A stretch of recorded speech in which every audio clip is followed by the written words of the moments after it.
ഇത് ജീവിതത്തിന്റെ അവസാനമല്ല, ഓരോ അനുഭവങ്ങളുടെ അവസാനമാണ്. അത് തരണം ചെയ്യാനുള്ള മനോധൈര്യം അത് മാത്രം മതി.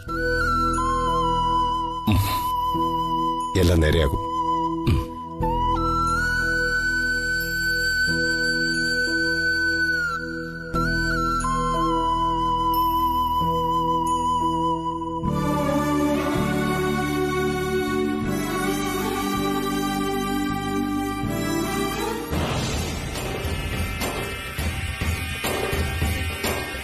ആ ശരി, ഞാൻ വിളിക്കാം. പ്രിയങ്കേ, തൃച്ചംബരത്തെ കല്യാണാലോചന തകൃതിയായിട്ട് നടക്കുന്നുണ്ട്. നമ്മുടെ പൂവള്ളിത്തറവാട്ടിലേക്കാ ആലോചന വന്നത്. ഞാനാണ് മുടക്കിക്കളഞ്ഞത്. അവർക്കും നല്ല താല്പര്യമുണ്ടായിരുന്നു.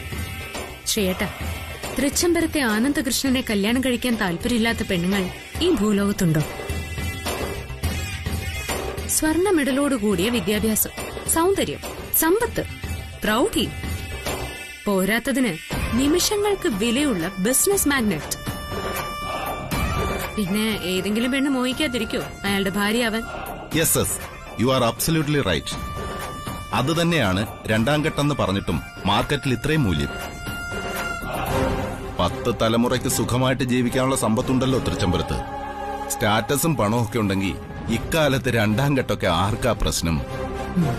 ചേട്ടാ, തൃച്ചംബരത്ത് വിലാസിനി ഇവിടേക്ക് വരുന്നുണ്ട്. ഫോൺ ചെയ്തിട്ട് അത്യാവശ്യമായിട്ട് കാണണമെന്ന് പറഞ്ഞു. ഓഹോ, വിലാസിനി ഓടിപ്പടച്ചിങ്ങോട്ട് വരണമെങ്കിൽ എന്തോ തക്കതായ കാരണം ഉണ്ടാവുമല്ലോ. കാര്യമുണ്ടാവട്ടെ, കാര്യമുണ്ടാവണം. തൃച്ചംബരത്തെ അശാന്തതയാണ് വിലാസിനി ഇങ്ങോട്ട് ഓടി വരാൻ കാരണമെങ്കിൽ ഈ പ്രിയങ്കയെ കാണാൻ അവര് വരണം. ഞാനും അതിനെ കാത്തിരിക്കുക. നിന്റെ വർമ്മയങ്ങളാണ്. വർമ്മങ്ങളോ? തൽക്കാലം കട്ട് ചെയ്തേക്ക്. അങ്കിളിന് റിയൽ എസ്റ്റേറ്റ് ബിസിനസ് തലയ്ക്ക് പിടിച്ചിരിക്കുക.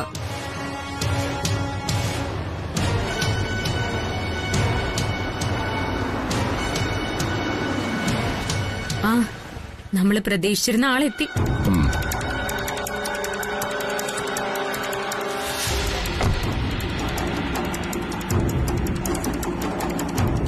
എല്ലാം തകർന്നു. എന്തു പറ്റി ആന്റി? തൃച്ചംബരത്തെ അഖിലാണ്ടേശ്വരി ചത്തുപോയോ? തൃച്ചംബരത്ത് അഖിലാണ്ടേശ്വരിക്ക് ഒരു കുലുക്കവും ഇല്ല. പിന്നെ എന്തു പറ്റി ആന്റി? എന്താണെന്ന് പറ. ഇതിൽ കൂടുതൽ എന്ത് പറ്റാൻ? എന്റെ കെട്ടിയോ വന്നിട്ടുണ്ട്, തൃച്ചംബരത്ത് സഹദേവൻ. ആഹാ, സഹദേവൻ നിങ്ങൾ വന്നോ? ആ, വരുന്ന കാര്യം പോലും ഞാൻ അറിഞ്ഞിരുന്നില്ല. ഇതെന്നെ അറിയിക്കാതെയുള്ള വരവാ. അതിന് പിന്നിൽ എന്തോ ഉണ്ട് പ്രിയങ്കെ. അതെ ആന്റി,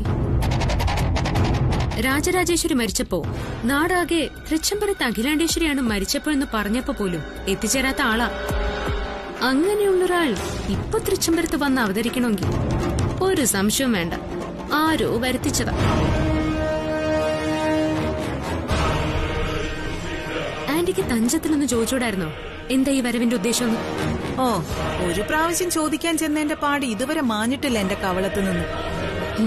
എനിക്ക് തോന്നി ആന്റിയുടെ പെട്ടെന്നുള്ള ഈ വരവ് കണ്ടപ്പോ എന്തോ കുഴപ്പമുണ്ടെന്ന്.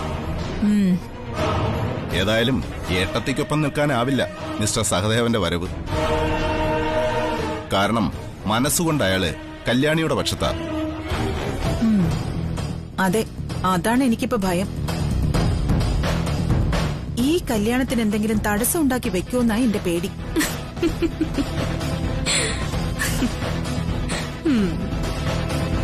മുല്ലപ്പൂമ്പൊടി ഏറ്റുകിടക്കും കല്യാണമുണ്ടാ സൗരഭ്യം എന്ന് പറയുന്നത് പോലെ ആ ജയന്തിയുമായുള്ള കൂട്ടുകൊണ്ടായിരിക്കും ആന്റി ഈ വിഡ്ഢിത്തരങ്ങളൊക്കെ വിളിച്ചു പറയുന്നത്. തൃച്ചംബരത്തെ ഏറ്റവും കരുത്തർ അഖിലാണ്ടേശ്വരിയോ സഹദേവനങ്ങളോ ഒന്നും അല്ല, അത് കല്യാണിയാ.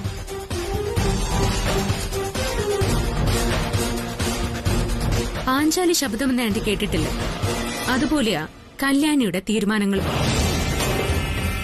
തൃച്ചംബരത്തെ ആനന്ദകൃഷ്ണനെ സ്വന്തമാക്കിയതും ഇപ്പൊ വിട്ടുകൊടുക്കാന്ന് തീരുമാനിച്ചതും ആ തീരുമാനത്തിന്റെ ഭാഗമായിട്ടാ. പ്രത്യേകിച്ച് തൃച്ചംബരത്തെ ശിവരാമന്റെ ജീവൻ. ഇവിടുന്ന് മാറി താമസിക്കണം. അതാ ഞാൻ ചോദിക്കുന്നേ, എങ്ങോട്ടാന്ന്? എങ്ങോട്ടെങ്കിലും, ആരും തേടി വരാത്തൊരിടത്ത്. ഈ ചേച്ചി എന്തായി പറയുന്നേ? ഈ ചേച്ചി പറയുന്നൊന്നും എനിക്ക് മനസ്സിലാവുന്നില്ല. ചിലപ്പോഴൊക്കെ ജീവിതം അങ്ങനെയാണ് കുട്ട. ചിലതൊന്നും നമുക്കെപ്പോഴും മനസ്സിലാക്കി തരില്ല. എന്നാ മനസ്സിലായി വരുമ്പോഴേക്കും ജീവിതം അവസാനിക്കാറാവും. ചേച്ചി എന്തൊക്കെയാ പറയുന്നേ? ഒന്ന് ശരിക്ക് പറയ്. നീ വന്നിട്ടൊന്നും കഴിച്ചില്ലല്ലോ, ഞാൻ ആഹാരം എടുത്തു വെക്കാം.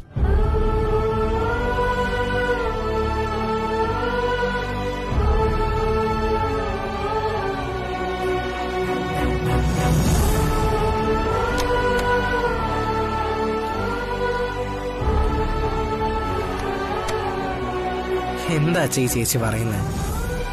അച്ഛൻ പോയത് പിന്നെ ഈ ചേച്ചി അടിമുടി മാറിപ്പോയത് പോലെയാ. എന്നോട് എപ്പോഴും ദേഷ്യ. അല്ല, അമ്മ എന്തോന്നും പറയാത്ത? എന്നെ കാണാൻ നിൽക്കാതെ പോയെങ്കിലും ചേച്ചിയെ കൊഞ്ചിച്ച് വഷളാക്കിയത് അമ്മ കൂടെ തന്നെ ആയിരിക്കും അല്ലേ? ചില നേരത്ത് വലിയ വലിയ പണ്ഡിതന്മാര് സംസാരിക്കുന്ന പോലെയാ ചേച്ചി സംസാരിക്കുന്നത്. ഇപ്പൊ തന്നെ ചേച്ചി പറഞ്ഞു പോയത് അമ്മ കേട്ടതല്ലേ? വല്ലോ മനസ്സിലായോ? അനിയുട്ടാ വരുന്നു.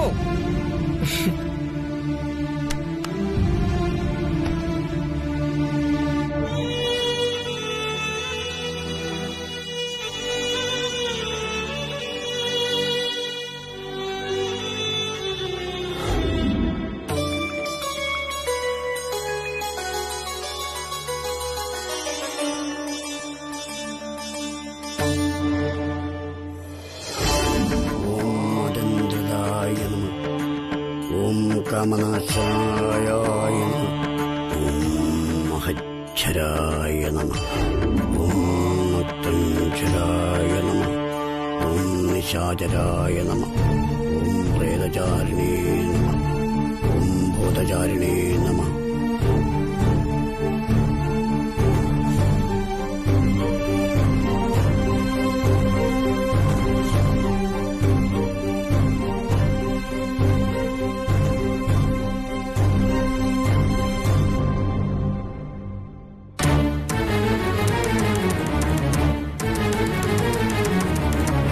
നമസ്കാരം. എന്താണാവോ? ഗുരുജി വിളിക്കാം.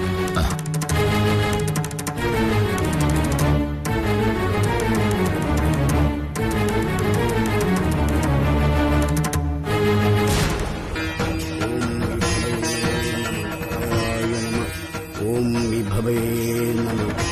ഓം അർജിതായ നമ. ഓം ബലഘ്നേ നമ. സ്വാമിജി, അങ്ങേ കാണാൻ മഹേശ ഭഗവാനെ. ശംഭോ മഹാദേവ.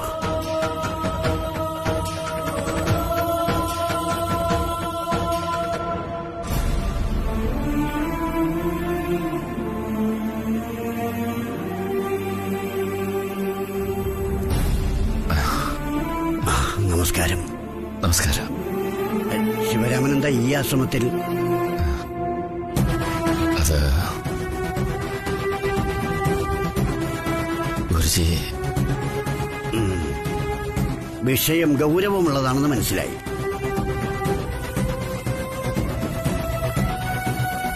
കിടന്നിട്ട് ഉറക്കം വരുന്നില്ല.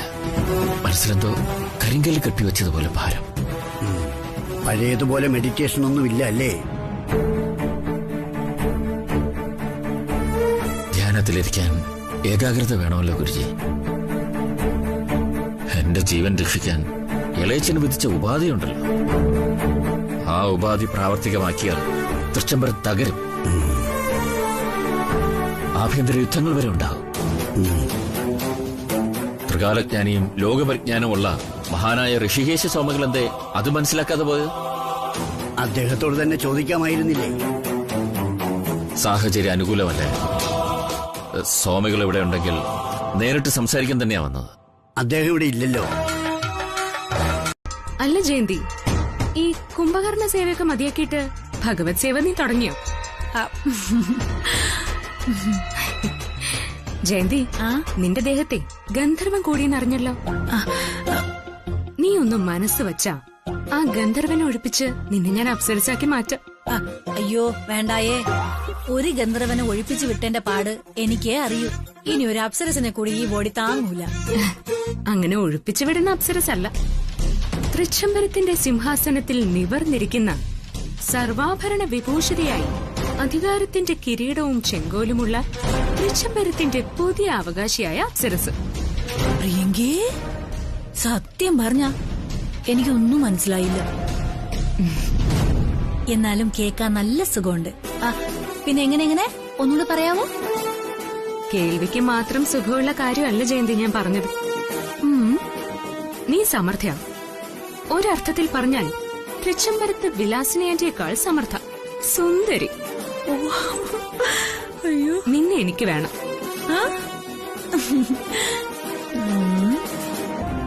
ശരി സീതാലക്ഷ്മി, അതിന്റെ മറുപടി എന്തായാലും അത് കല്യാണിയോട് തന്നെ പറഞ്ഞാൽ മതി.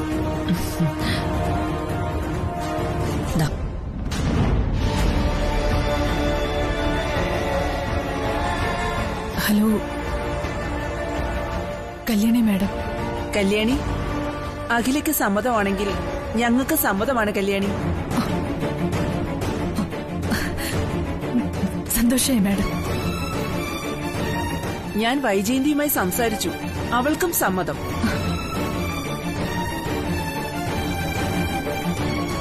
ഇരു കൂട്ടർക്കും സമ്മതമായ സ്ഥിതിക്ക് കാര്യങ്ങൾ നമുക്ക് വളരെ വേഗം നീക്കണം. എത്രയും പെട്ടെന്ന് കല്യാണം. വളരെ നന്ദിയുണ്ട് മാഡം. ശരി കല്യാണി, എങ്കിൽ ഫോൺ വെക്കട്ടെ? ശരി. ശരി.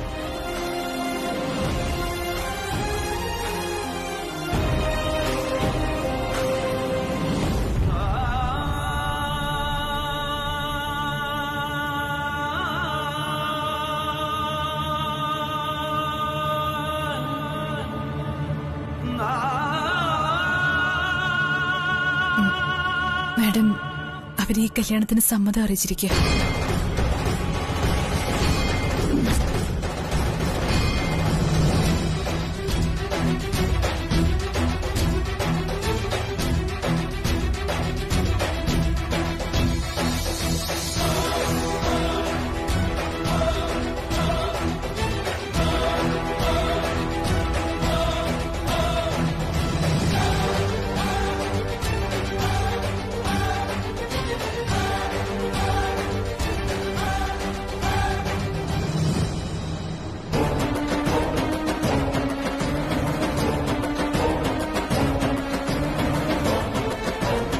ഈ കല്യാണത്തിന് നിനക്ക് പൂർണ്ണ സമ്മതമാണ് ആനന്ദ്.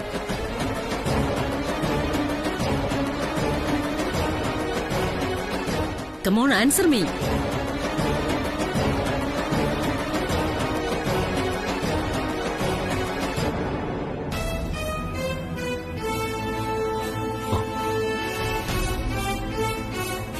എന്നെ സംബന്ധിച്ചിടത്തോളം കല്യാണിയുടെ തീരുമാനം തന്നെയാണ് എന്റെയും തീരുമാനം. ആന്റി വ്യക്തമായിട്ട് അറിഞ്ഞിട്ടാണോ ഈ പറയുന്നത്? അതെ, അവര് സമ്മതവും പറഞ്ഞു കഴിഞ്ഞു. തൃച്ചംബരത്തെ ആനന്ദകൃഷ്ണന്റെ പെണ്ണ് നോക്കുമ്പോ അത് ഏതെങ്കിലും പ്രഭു കുടുംബത്തിൽ നിന്നായിരിക്കും കരുതി എനിക്കറിയാവുന്ന തറവാട്ടുകാരെയൊക്കെ പിന്തിരിപ്പിച്ചു വെച്ചിരുന്നത് ഞാൻ. അവിടെയും ഈ മംഗലത്ത് സീതാലക്ഷ്മിയുടെ കാര്യം മറന്നു. മറന്നില്ലെങ്കിലും നിനക്കൊന്നും ചെയ്യാൻ കഴിയില്ലായിരുന്നു. തൃച്ചംബരത്ത് അഖിലാണ്ടേശ്വരിയുടെ അടുത്ത കൂട്ടുകാരിയ ഈ മംഗലത്ത് സീതാലക്ഷ്മി. മക്കളുടെ കാര്യം വരുമ്പോ എന്ത് ചങ്ങാത്തം ആന്റി. രണ്ടാം കെട്ടെന്ന ഒറ്റ കാര്യം പോരെ ഈ തീരുമാനം ഒന്ന് മാറി മറിയാൻ.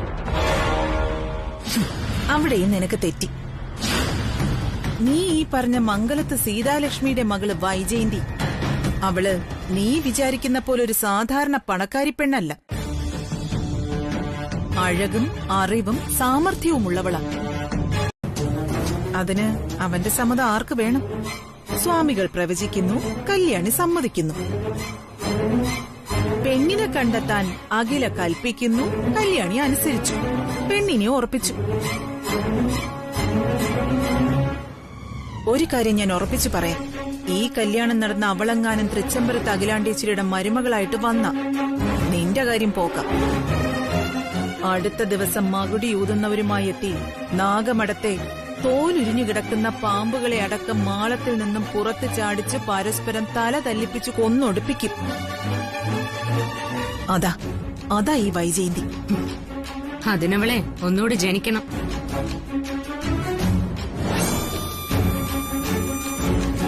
ഈ കല്യാണം നടന്നാലല്ലേ അങ്ങനെ ഒരു സിറ്റുവേഷൻ ഉണ്ടാവും?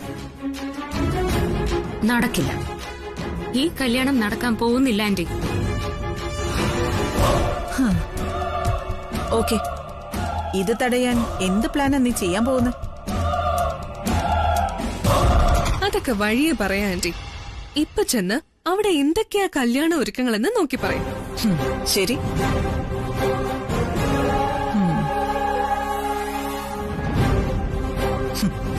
എന്നോട് പറയാതെ നീ ചെയ്യാൻ പോകുന്ന പ്ലാൻ എന്താണെന്ന് നമുക്ക് നോക്കാം.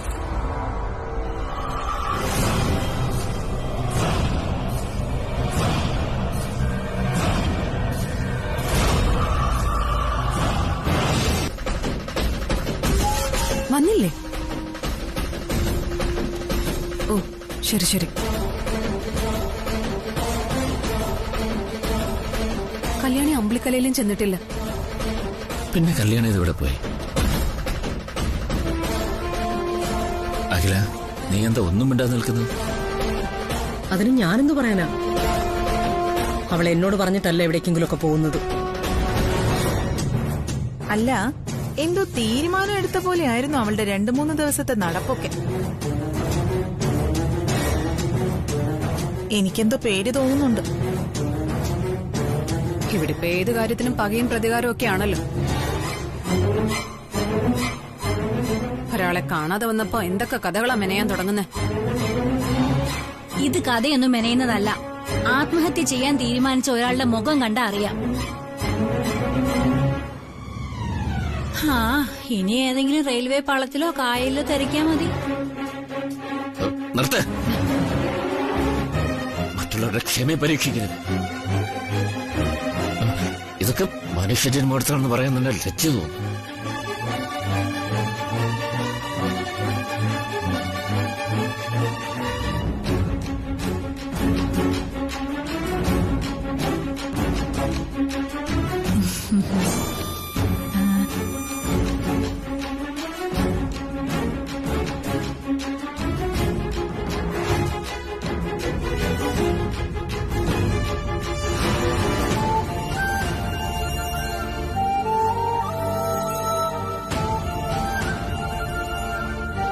കൃഷ്ണേട്ടാ, കല്യാണി എവിടെ പോയി കാണും? അത് തന്നെയാ എനിക്കും ചോദിക്കാനുള്ളത്. കല്യാണി എവിടെ?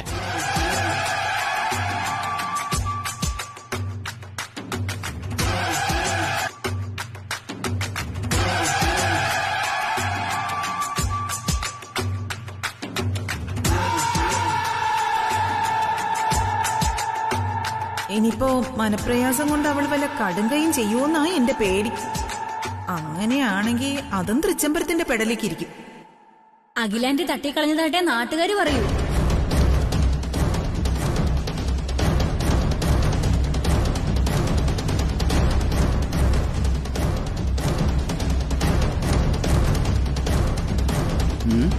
എന്താ ഇവിടെ? എന്താ ഇവിടെ എല്ലാരും അന്താളിച്ച് നിൽക്കുന്നത്? രാവിലെ മുതൽ കല്യാണിയെ കാണുന്നില്ല.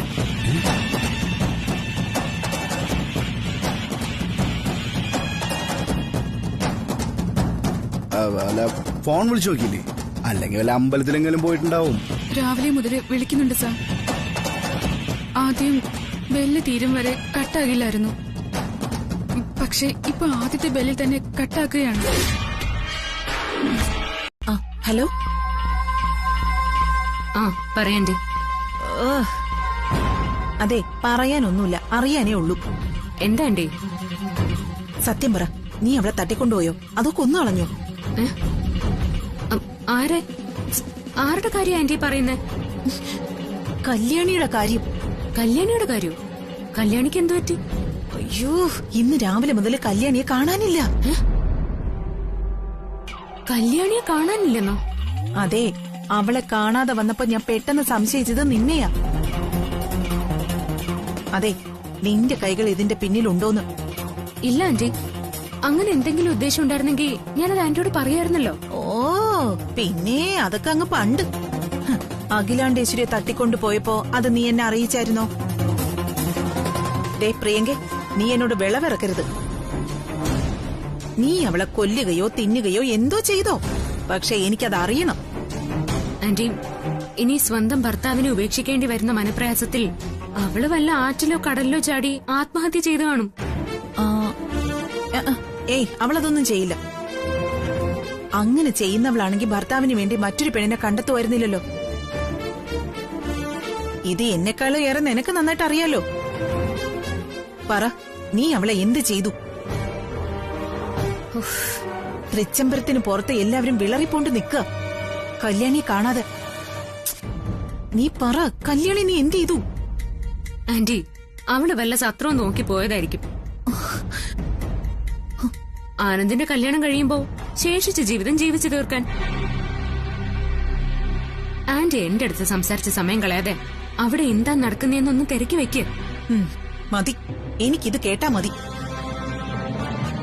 അപ്പോ കല്യാണി കാണാതായതിന്റെ പിന്നിൽ നീ അല്ലല്ലോ? ആ ശരി.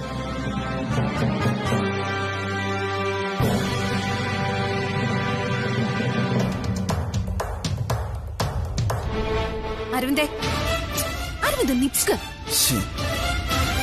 രാവിലെ ഡ്രസ് ചെയ്ത് ഇത്ര സ്പീഡിലേക്ക് ഇത് ഇങ്ങോട്ടേക്കാ എന്ത് ചെയ്യാനായി പോന്നെ? ആരെ കാണാനാ പോന്നെ? അടി, അതൊക്കെ ഞാൻ പിന്നെ പറയാം. ഞാൻ പോരാ, എനിക്കിപ്പോ അറിയണം. എന്നിട്ടാ ഞാൻ നിന്നെ പുറത്തേക്ക് വിടും.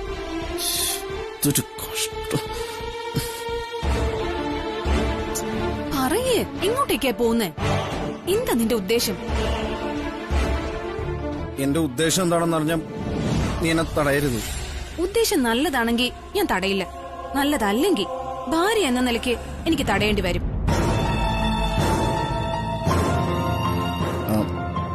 ഞാനൊരാളെ കിഡ്നാപ്പ് ചെയ്യാൻ പോവാ. വാട്ട്? കിഡ്നാപ്പ് ചെയ്യാനോ? ആരെ? ചോദിച്ചത് കേട്ടില്ലേ? നീ ഇന്നു മുതലാ ഇങ്ങനെ ഗുണ്ടാപ്പണി തുടങ്ങിയെന്ന്. അതൊക്കെ പറയും. ഗുണ്ടാപ്പണി ചെയ്യാനല്ല, ചെയ്യിപ്പിക്കാനാ പോകുന്നത്. എടി, അവള് രാവിലെ എയർപോർട്ടിൽ വന്ന് ഇറങ്ങും. അവളെ ഞാൻ കിഡ്നാപ്പ് ചെയ്യാൻ പോകുന്നത്. അതാരെയാണെന്നാ ഞാൻ ചോദിക്കുന്നത്. എടി, വൈജയന്തി. അവള് രാവിലെ ലാൻഡ് ചെയ്യുന്ന കല്യാണി അമ്മോട് പറയുന്നത് ഞാൻ ജോഗിങ് കഴിഞ്ഞ് വന്നപ്പോ കേട്ടു.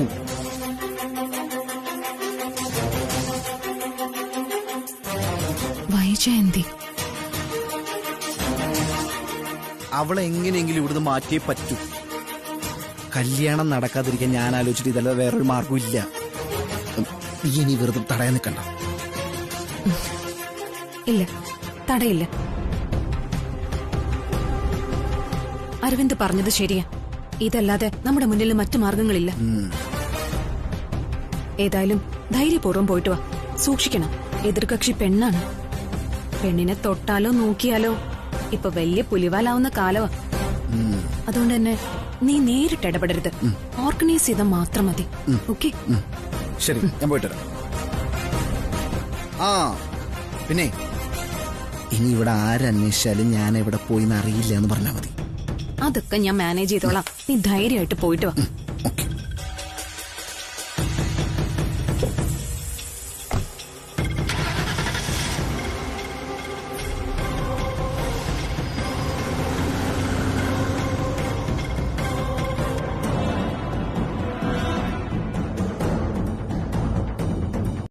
നമ്മള് തയ്യാറാക്കിയിരുന്ന എല്ലാ പദ്ധതികളും പൊളിഞ്ഞല്ലോ ആന്റി. അയ്യോ, എന്താ പ്രിയങ്ക പറ്റിയേ? എനിക്കൊന്നും മനസ്സിലാവുന്നില്ലല്ലോ, വിശദമായി പറ. ആ വൈജയന്തി എയർപോർട്ടിൽ നിന്ന് കിഡ്നാപ്പ് ചെയ്യാൻ ഞാൻ എന്റെ കുറച്ച് ആളുകളെ അയച്ചിരുന്നു. എന്നിട്ട് അവരെല്ലാവരും അവിടെ കാത്തുനിന്നു. എന്നാ അവൾ എയർപോർട്ടിന്റെ പുറത്തിറങ്ങിയ സമയത്ത് മറ്റാരോ വന്ന് അവിടെ നമ്മളെ തട്ടിക്കൊണ്ടുപോയി. അയ്യോ, എന്തൊക്കെയാ കേൾക്കുന്നേ? ആരാ അത് ചെയ്തത്? അറിയില്ല ആന്റി. അയ്യോ, ഇനിയിപ്പോ എന്ത് ചെയ്യും പ്രിയങ്കേ? അതാ ഞാനും ആലോചിക്കുന്നത്. എന്ത് ചെയ്യണോന്നറിയില്ല. ആകെ ഒരു ടെൻഷൻ.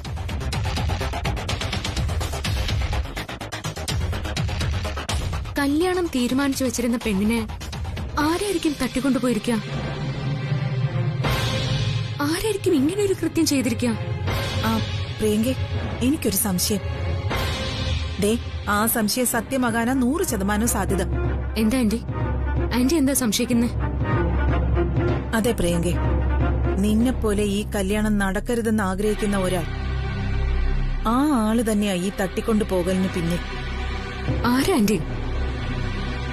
നമ്മുടെ പ്ലാനിങ് അതേപടി നടപ്പിലാക്കി അവനെ സമ്മതിക്കണം.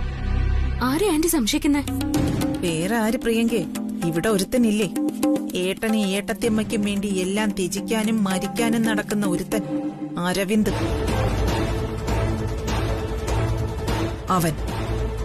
അവനെ അത് ചെയ്യൂ, അതെനിക്ക് ഉറപ്പാ. അവനായിരിക്കും ആന്റി.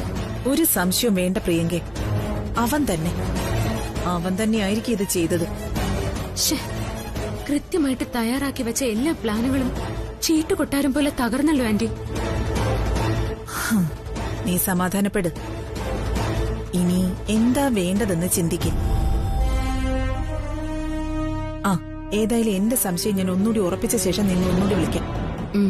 ശരി.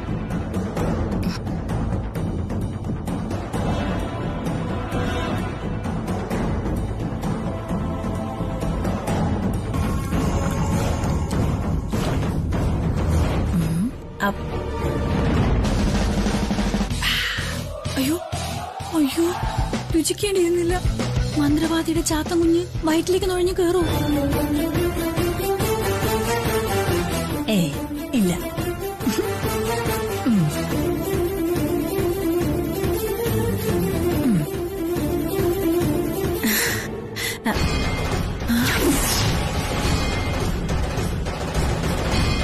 രാമായണങ്കിളും. രാമായണനങ്കിളല്ല, നാരായണനങ്കിൾ. അതെ അതെ, ഭയങ്കരം. നീ എന്താ പാല് തിളക്കിയത്? അത് കുങ്കുമപ്പൂ. കൂടോ കുങ്കുമപ്പൂവോ? അല്ല, കുങ്കുമപ്പൂ. നന്ദന പ്രഗ്നന്റ് അല്ലേ, അപ്പൊ നന്നായിട്ട് വെളുക്കണം. എന്നാലേ ജനിക്കാൻ പോകുന്ന കുഞ്ഞ് നല്ല വെളുപ്പുണ്ടാവുള്ളൂ. നന്ദനയ്ക്ക് ഇപ്പൊ തന്നെ നല്ല വെളുപ്പുണ്ട്. ഇനി നീയായിട്ട് കൂടുതൽ വെളുപ്പിക്കാൻ നോക്കണ്ട. ശരിക്കും വെളുക്കേണ്ടത് നീയാ. നിനക്ക് ഈ വെളുപ്പ് പോരാ. അതുകൊണ്ട് ആ കൂടോ കുങ്കുമപ്പൂ കലക്കിയത് നീ തന്നെ അങ്ങ് കുടിക്ക്. അയ്യോ, എനിക്ക് വേണ്ട.